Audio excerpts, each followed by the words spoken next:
Araiky miamisoko ny onjany tsiaro alahelo mifangaro zay hitako tomaloka miloko matroka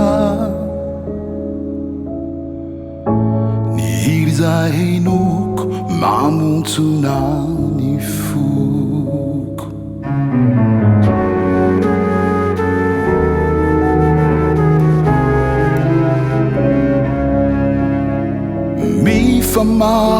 mifamaofao ato anatiko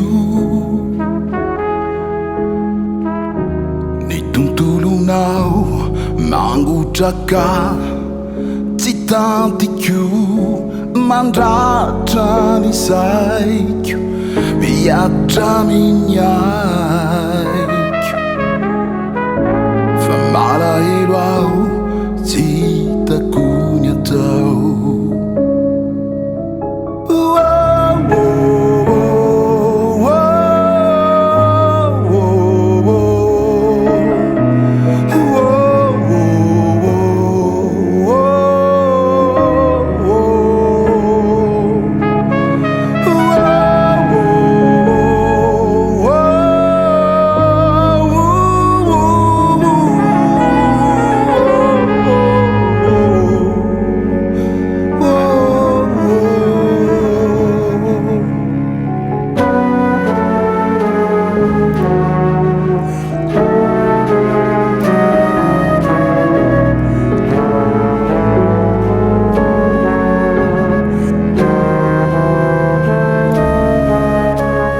mididrao mivoaka tsy mahity tampikirana